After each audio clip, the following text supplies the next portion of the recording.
Greater Hyderabad లో అక్రమ లేఅవుట్ల క్రమబద్ధీకరణకు సంబంధించి చాలా మంది ఆసక్తి చూపించడం లేదనే టాక్ వినిపిస్తోంది.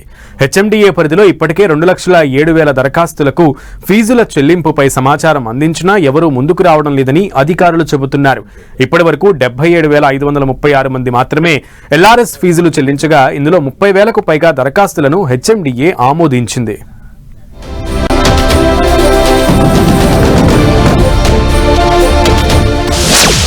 హెచ్ఎండిఏ పరిధిలో ఎల్ఆర్ఎస్ పై అనాసక్తి, ఫీజుల చెల్లింపులపై ఆసక్తి చూపని దరఖాస్తుదారులు, ఇప్పటికే పలుమార్లు సమాచారం ఇచ్చిన అధికారులు. మొత్తం 2.07 లక్షల దరఖాస్తుల్లో 30,209 అప్లికేషన్స్ ఆమోదం.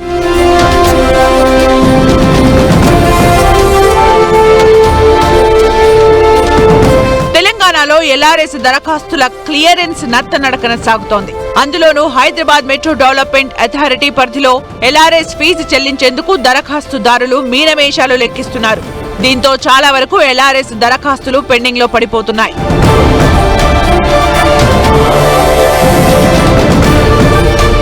గతంలో హెచ్ఎండిఏ పరిధిలోని పంచాయతీల్లో వేలాది లేఅవుట్లు వెలిశాయి. అక్రమ లేఅవుట్ల క్రమబద్ధీకరణ కోసం ఎల్ఆర్ఎస్ కు సంబంధించి ప్రభుత్వం ప్రత్యేక కార్యాచరణ చేపట్టింది.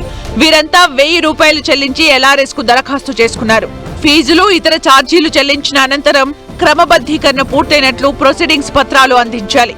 అయితే చాలా మంది ఎల్ఆర్ఎస్ ఫీజులు చెల్లించేందుకు ముందుకు రావడం లేదని అధికారులు చెబుతున్నారు.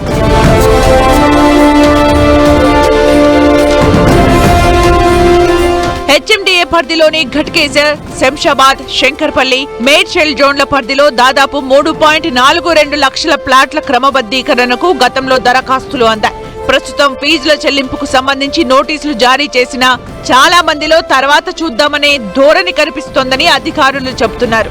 ఇప్పటికిప్పుడు ఇల్లు, ఇతర నిర్మాణాలు చేపట్టే పరిస్థితి లేకపోవడంతో చాలా మంది వెనక్కి తగ్గుతున్నట్లు తెలుస్తోంది. ఇదే సమయంలో ఎల్ఆర్ఎస్ కు సంబంధించి L1 స్థాయిలో దరఖాస్తుల పరిశీలన జాప్యమో కొంత కారణంగా చెబుతున్నారు. దీంతో మిగతా వారు సైతం విరమించుకుంటున్నారు. ఎల్ఆర్ఎస్ కోసం వివిధ ప్రభుత్వ విభాగాల మధ్య సమన్వయం లేక క్షేత్రస్థాయిలో ఆలస్యం జరుగుతోందన్న టాక్ వినిపిస్తోంది. హెచ్ఎండిఏ పరిధిలో మొత్తం 3,42,816 దరఖాస్తులు వచ్చాయి. 27,420 అప్లికేషన్స్ ను షార్ట్ ఫాల్స్ గా అధికారులు గుర్తించారు. 2,07,501 అప్లికేషన్స్ కు ఫీజు సమాచారం అందించారు. అయితే ఇందులో కేవలం 77,536 అప్లికేషన్స్ కు మాత్రమే ఫీజు వసూలు కాగా ఇందులో 30,209 దరఖాస్తులకు అధికారులు ఆమోదం తెలిపారు.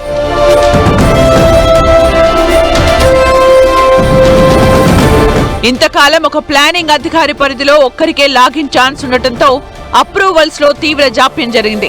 ప్రస్తుతం టెక్నికల్ సమస్యలు కూడా తీరడంతో పెండింగ్ ఫైల్స్ అన్ని క్లియరెన్స్ చేయడంపై అధికారులు ఫోకస్ పెట్టారు.